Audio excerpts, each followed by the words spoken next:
اور ان کی ہسٹری میں، ان کے والدین میں، ان کے انسیسٹرز میں شہادتوں کی ایک بڑی داستان ہے. اسماعیل ہنیہ اور 1982 فرسٹ انتفاضہ اس میں پارٹیسپیٹ کیا. 1988 آنورڈز جو ہے وہ حماس کا حصہ بنے اور اس کے رینکس پر جس طریقے سے انہوں نے جو ہے وہ اپنی جگہ بنائی وہ بھی بڑی فنومنل تھی. 2006 میں پیلسٹینین اتھارٹی کے پرائم منسٹر جو ہے وہ بنے. 2017 میں حماس کے پولیٹیکل آفس کو ہیڈ کرنے لگے اور 2018 میں ان کو گلوبل ٹیررسٹ کی لسٹ میں جو ہے وہ مغرب کی جانب سے، مغربی ممالک کی جانب سے شامل کیا گیا. اب یہ وہ واقعہ ہے کہ جس کی بنیاد کے اوپر اگر ایسکلیشن بڑھتی ہے، چند صاحب سب سے بڑا اور سب سے پہلا امپیکٹ جو ہے وہ ان ممالک پر آنے لگا. کیا ہماری معیشت کے حوالے سے یہ تیل کی قیمتیں ظاہر ہے کہ یہ بڑھیں گی اس صورت میں جب اسٹریٹ آف ہرمز پر اور جتنی بھی آبی گزرگاہیں ہیں وہاں پر اگر کوئی بندش ہو جاتی ہے کسی بھی کشیدگی کی صورت میں، ہماری تو آلریڈی جو صورتحال ہے ہم آن دا ورج ہیں، تو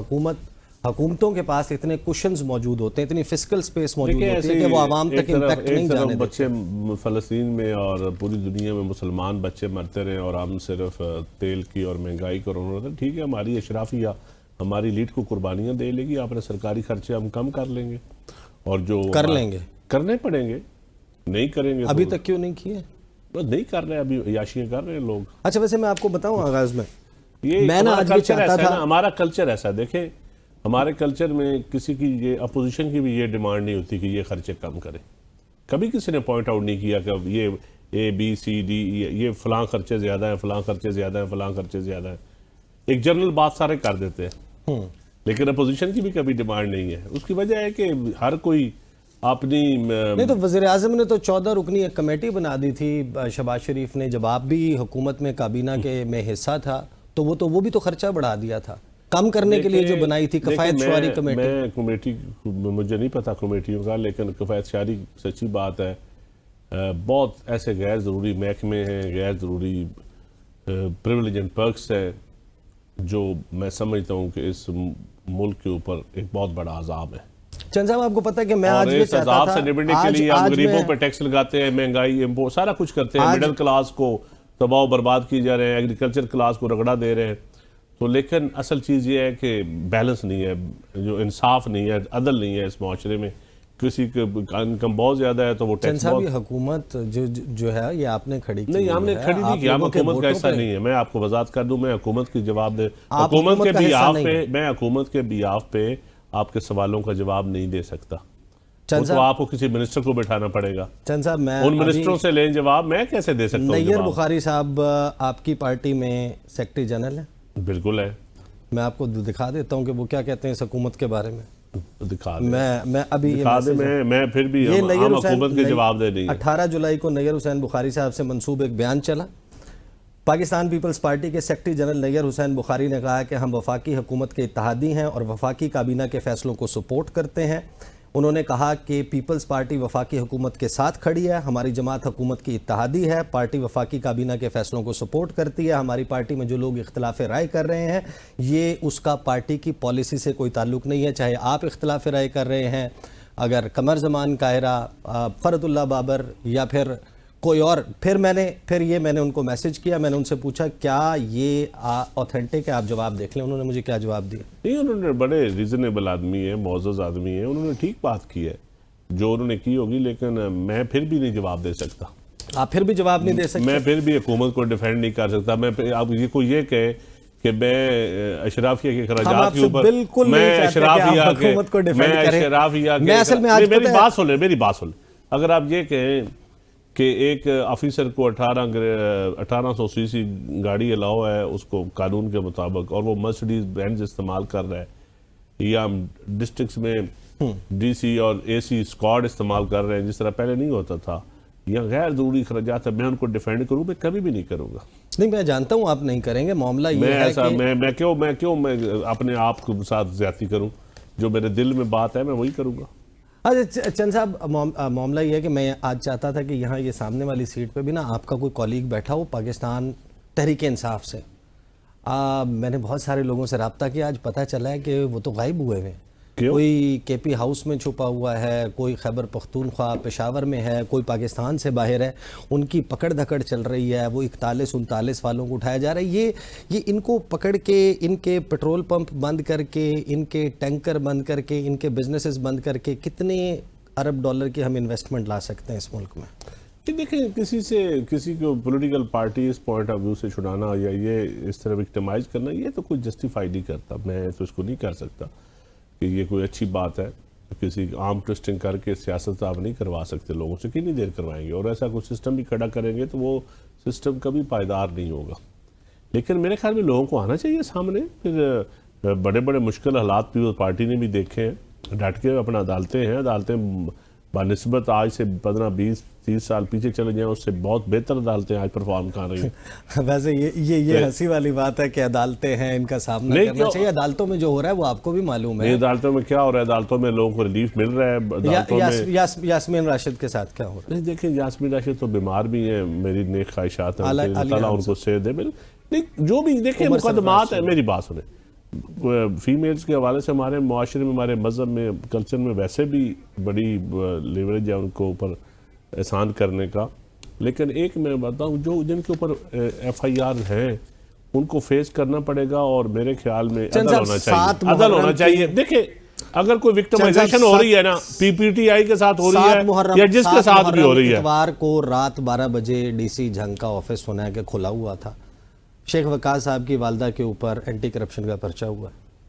ابھی میری تھوڑی دیر پہلے ثناء اللہ مستی خیل صاحب سے بات ہوئی ہے، ان کے اوپر بھی کوئی ایف آئی آر ہوئی ہے۔ ایسی تو ڈکیتیوں کی ایف آئی آر نہیں ہوتی۔ نثار جٹ صاحب سے بات ہوئی ہے، اویس حیدر جکھڑ سے بات ہوئی ہے، کوئی پاکستان سے باہر ہے، کوئی خیبر پختونخوا گیا ہوا ہے۔ اس ملک میں پنجاب کا ایم این اے، اگر آپ اس کو یہ یقین دلا دیں گے کہ خیبر پختونخوا تمہارے لیے محفوظ ہے، پنجاب تمہارے لیے محفوظ نہیں ہے، یہ فیڈریشن کا کتنا نقصان ہے؟ یہ غلط بات ہے۔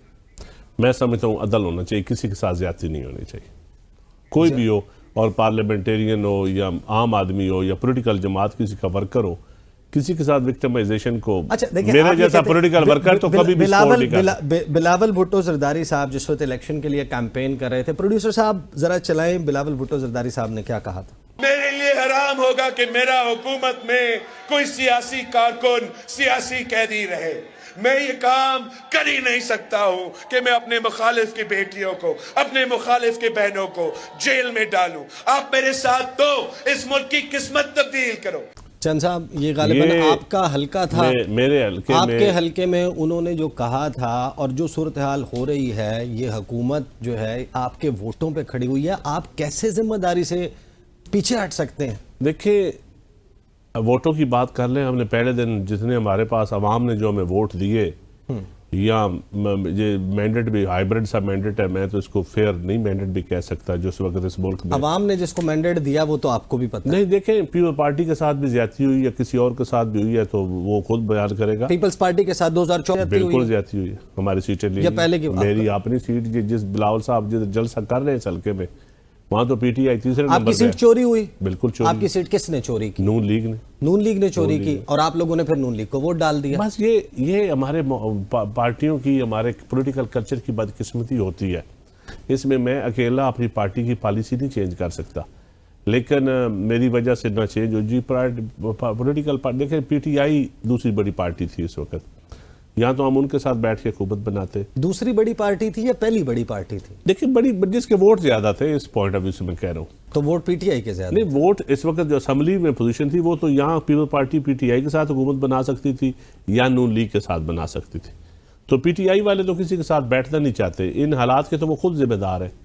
جب حکومتیں چھوڑیں گے تو بیٹھنا چاہتے ہیں؟ نہیں بیٹھنا چاہتے۔ ابھی انہوں نے مہربانی، چلو ایک انہوں نے کہا ہے کہ انہوں نے اداروں کے اوپر بات۔ اچھا نہیں، پہلے اس پہ آتے ہیں، اس پہ ہم علیحدہ سے بات کرتے ہیں، آپ پہلے اسی پہ واپس آئیں نا۔ پھر آپ نے حکومت بنا لی، حکومت بنانے کے لیے آپ کو وینیو نگران وزیر اعلیٰ پنجاب نے فراہم کیا، ان کے گھر پہ آپ نے ملاقات کی۔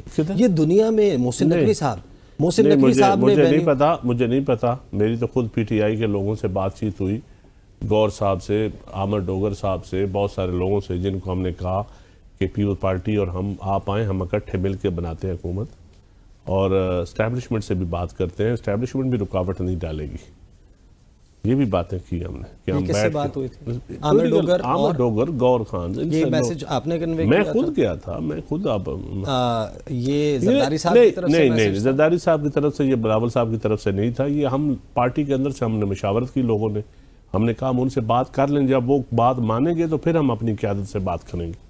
لیکن اس دوران کیا ہوا؟ میٹنگ تو ہو چکی تھی کس کی؟ شہباز شریف کے نہیں ساتھ اس کے بعد میٹنگ، یا آپ کہہ رہے ہیں کہ اس سے پہلے جب ابھی موبائل فون تاحال بند تھے اس وقت یہ سب کچھ ہو گیا؟ لیکن ہماری ملاقات ہو گئی تھی، لیکن کہاں ہوئی تھی یہ ملاقات؟ میں اسلام آباد میں ملاقات ہوئی، اسلام آباد میں ملاقات ہوئی تھی ایم این اے الیکٹ کے ساتھ؟ گور خان سے بھی اور عامر ڈوگر کیا بڑی صاحب سے۔ خبر بتا رہے ہیں کہ نہیں، یہ آپ میں لوگوں کئی نے دفعہ بتا ملاقات کر چکا ہوں، میں کوئی، اور ہم کہتے تھے کہ آؤ اس ملک کو اس بھمر سے لیکن نکالیں۔ یہ کیسے ہوا کہ ایک اچھا میری شخص بات، جس اب جب ایک پارٹی جو نگران جب ایک پارٹی یہ فیصلہ ہی نہ شخص کر سکے، ایک پارٹی فیصلہ ہی نہ کرے، وہ کہتے ہیں ہم نے بات کرنی ہے فوج کے ساتھ، ہم نے بات کرنی ہے آرمی چیف کے ساتھ، اب وہ یہ کہتے ہیں آپ لوگوں کے پاس طاقت ہی نہیں ہے، آپ دیکھیں کٹپتلی نہ ہیں۔ طاقت نہ ہو، ہے آپ ویسے- ہسٹری، میری بات سنیں، آپ ہسٹری اٹھا کے دیکھ لیں، ہسٹری اٹھا، نہیں شہباز شریف ایک میں آپ کے powerful سوال prime کا minister جواب ہے دیتا کہ ہوں، نہیں؟ میں آپ کے سوال کا جواب دیتا ہوں۔ مشرف حکمران تھا، بی بی نے چارٹر آف ڈیموکریسی کس کے ساتھ کیا تھا؟ میاں نواز شریف کے ساتھ کیا تھا۔ مشرف کے ساتھ چارٹر آف ڈیموکریسی پہ سائن تو نہیں کیے تھے۔ بات چیت ہم نے سیاسی جماعتوں سے ہی کرنی ہے، یہ ہم نے آپس میں بیٹھ کے ہی اپنی سپیس لینی ہے، اپنے دل پہ پولیٹیکل ہاتھ سپیس۔ رکھیں، میری بات سن لیں، مجھے پہلے یہ بتا دیں، اپنے دل پہ ہاتھ رکھیں، مجھے یہ بتا دیں کہ کیا موجودہ سیٹ اپ میں شہباز شریف زیادہ طاقتور ہیں یا محسن نقوی؟ دیکھیں یہ جو آپ نے سانس لیا ہے نا اس میں جواب اس ہے۔ سوال کا جواب جو ہے نا وہ جو ہے رانا ثناء اللہ صاحب دے چکے ہیں، کون ہے زیادہ رانا ثناء اللہ صاحب جواب دے چکے ہیں۔ شہباز شریف؟ رانا ثناء اللہ صاحب کا کلپ چلا کے دیکھ لیں، وہ اب آپ جواب دے۔ بتائیں کہ اگر وہ کہتے ہیں کہ ہم وہ نے جواب ٹاک دے شہباز چکے ہیں، شریف سے نہیں کرنی تو وہ حق بجانب ہے کہ نہیں؟ میری بات سنیں، پولیٹیکل جماعتوں کو پھر بھی پولیٹیکل جماعتوں سے بات چیت کرنی پڑے گی۔ آپ کہانی وہاں سے آگے بڑھا گئے، وہاں پہ واپس چلے نا۔ نہیں، ultimately مجھے یہ بتائیں کہ ایک نگران میرا دونوں سے کوئی رابطہ نہیں ہے، میں کیسے کہہ سکتا ہوں کون طاقتور ہے؟ اپ کمنگ سسٹم میں نہیں، اصول پہ ہم انڈیویجول پہ بات نہیں کر رہے، میں نام ہی نہیں لے رہا محسن نقوی کا۔ آپ مجھے یہ بتا دیجئے کہ ایک شخص جس کی نگرانی میں انتخابات ہوئے ہوں، ان انتخابات کے نتیجے میں جو حکومت قائم ہوئی ہو، اس میں کوئی شخص وزیر لگ سکتا ہے جس کی نگرانی میں انتخابات ہوئے ہوں؟ کیا یہ جمہوری ہے؟ دیکھیں اس ملک میں کیونکہ جمہوریت مضبوط نہیں ہے، میاں نواز شریف صاحب نگران وزیر اعظم تھے، 88 میں وزیر اعلیٰ تھے، پھر اس کے بعد وزیر اعظم بھی بن گیا، وزیر اعلیٰ بھی بنے نا۔ نہیں میں بتاؤں، یہ ملک میں یہ کھلواڑ ہوتا رہا ہے نا، اس سے پہلے بھی یہ ہوتا رہا، یہ غلط ہے، میں اس کو کوئی اپریشیٹ نہیں کر رہا، یہ غلط ہوتا ہے۔ نگران حکومت، پہلی تو بات ہے کہ اب یہ، تو کیا آپ مجھے، اب یہ نگران حکومتوں کا اگر کبھی پارٹی کے بعد، یہ بات طے ہے، یعنی میں آپ کی اس بات سے یہ نتیجہ اخذ کر، اب آپ نے بات کیا، جواب تو مجھے پورا کرنے دینا۔ پلیز آپ کی مرضی کا جواب نہ آئے تو آپ نیا سوال ٹھوک دیتے ہیں۔ نہیں، میری مرضی کا ہی جواب آ رہا ہے۔ جواب میں اپنی مرضی کا دوں گا۔ دیکھیں اس ملک میں نگران حکومتیں الیکشن جو کرواتی رہی ہیں، یہ تاریخ میں پولیٹیکل ہسٹری میں یہ ثابت ہوا ہے کہ وہ الیکشن کبھی بھی وہ نگران حکومت فیئر نہیں ہوئی، نہ پہلے ہوئی ہے نہ اب ہوئی ہے۔ لیکن کوئی نگران وزیر اعلیٰ نہیں بنا؟ نگران وزیر اعلیٰ بنا، میاں نواز شریف صاحب بنے، وزیر اعظم بھی بنے۔ 88 میں دیکھ لیں، جب جنیجو صاحب کی اسمبلی ٹوٹی تھی تو وہ نگران وزیر اعلیٰ بنے تھے بعد میں۔ نہیں تو نگران وزیر اعلیٰ بنے تھے، وہ پہلے کی، تو نگران پہلے وزیر اعلیٰ بھی تھے، پھر بھی نگران وزیر اعلیٰ بن گیا، پھر اس کے بعد پھر بن گیا۔ یہاں پر بات یہ ہو رہی ہے کہ جس نے انتخاب یہ میری بات سنیں، یہ جس کا پاوا تکڑا ہو، آپ کیا روایات آپ ڈھونڈ رہے ہیں، قانون ڈھونڈ رہے ہیں۔ بھائی ایک ہے آئین، ایک ہے قانون، ایک ہے روایات، ایک ہے پاوا تکڑا ہونا۔ سر آپ نے سرفراز بگٹی صاحب کو وزیر اعلیٰ بنایا، وہ نگران وزیر داخلہ تھے، وہ استعفیٰ دے کے گئے۔ استعفیٰ دینے کے باوجود پاکستان کے آئین میں واضح طور پر لکھا ہوا ہے کہ جو شخص نگران کیبنٹ میں ہو وہ نہ اپ کمنگ الیکشن میں حصہ لے سکتا ہے۔ کیبنٹ میں ہو جو ریزائن کر جائے وہ لے سکتا ہے، یہ بالکل نہیں لکھا ہوا۔ جو کیبنٹ میں جب ریزائن کر جاتا ہے وہ کیبنٹ ایسا کچھ نہیں لکھا ہوا، آئین بڑا بھائی واضح جان، جب ایک بندہ ریزائن کر جائے وہ کیبنٹ کا حصہ نہیں رہتا، جو بھی اس کا گزٹ نوٹیفیکیشن میں کیبنٹ کا حصہ نہیں ہوتا۔ پہلے دیکھیں، اب ہم اسی نقطے پہ پھنسے رہیں گے، بات بڑی لمبی ہو جائے گی۔ میں نے آپ کو اس کا جواب دے دیا ہے نا۔ اچھا ایک بات تو طے ہے اب، یعنی کہ اس کا مطلب یہ ہم سمجھ لیتے ہیں کہ آپ کم از کم جو نگران وزیر اعلیٰ سندھ تھے ان کو کوئی عہدہ نہیں دینے لگے اس سسٹم میں، زرداری صاحب کے قلم سے ایسا کچھ نہیں آئے گا؟ نہیں مجھے نہیں پتا، بس اچھی بات ہے، میں جانتا ہوں باقر صاحب کو، بڑے وہ ابھی جج بھی نہیں بنے، ان کو ایڈاک جج کی آفر تھی، انہوں نے وہ بھی انکار کیا ہے. چلیں ان کو تو کچھ نہیں ملے گا. نہیں مجھے نہیں پتا، میرا نہیں خیال وہ کوئی لیں گے. یہ میں سیو کر کے رکھوں گا. نہیں میرا اب مجھے پتہ ہی نہیں ہے، مجھے رضا باقر صاحب کا چلیں آپ لوگوں نے میرا اندازہ ہے کہ وہ نہیں لیں گے. پیپل پارٹی ویسے اچھا پیپل پارٹی کو اس چیز کی اپریسیشن آپ نے کب دی ہے؟ آپ میڈیا میں آپ سے بات کر رہا ہوں کہ جو غلط روایات پیپل پارٹی نے تو کبھی نگران وزیر اعلیٰ نہیں بنی اور پھر اس کے بعد نہیں بنی، یا سسٹم کا اس طرح بینیفیشری بھی نہیں رہی. آپ نے جس طرح ہتھیار میری بات 2018 میں جس طرح پی ٹی آئی کو دی گئی حکومت، جس طرح اب دی گئی، اس سے پہلے بھی دی. پیپل پارٹی کو کب ملی؟ پیپل پارٹی کو، میری بات سنیں، پیپلز پارٹی کو شہادتوں کے بعد حکومتیں ملی ہیں. پیپلز پارٹی نے رگڑے کھا کے حکومتوں تک پہنچے، پھر بھی پنجاب نہیں دیا گیا. یہ ہسٹری اٹھا کے آپ دیکھ لیں. یہی الیکشن کمیشن، یہی جوڈیشری. آپ نے کہا اپریسیشن، مجھے بریک پہ جانا ہے. اپریسیشن نہیں، میں ایک اوورال بات کر رہا ہوں معاشرے میں. دیکھیں آپ عمل درآمد فرض ہے. میڈیا اتنا ایک آنکھ سے دیکھتے ہیں نا، میڈیا والے بھی دونوں آنکھیں کھول کے رکھا کریں. چلیں آئین میں الیکشن کی دونوں آنکھوں سے دیکھا کریں، اینک لگا کے ذرا فیئر سی عدل والی اینک لگائیں. آئین میں الیکشن کی تاریخ بھی لکھی ہوئی ہے، کتنے وقت میں الیکشن ہونا ہے. اس میں بھی پاکستان پیپلز پارٹی ساتھ رہی. پنجاب اور خیبر پختونخوا جو الیکشنز ڈیلے ہوئے اس میں آپ لوگ ساتھ تھے. نہیں، ہم کدھر ساتھ ہیں؟ نگران حکومت کا حصہ تھے. آپ حکومت کا حصہ تھے. نہیں، نگران حکومت کا حصہ تھے. پی ڈی ایم کی بات کر رہے ہیں آپ. نہیں، آپ پی ڈی ایم سیزن 1 کی بات کر تو آپ لگائیں جا کے آرٹیکل 6 سارے جائیں اپلائی کریں، پھر عدالتیں فیصلہ کریں. آرٹیکل 6 لگانے والا یہ تو آج کل آپ لگا رہے ہیں. پی ٹی آئی والوں کو کہیں جائیں.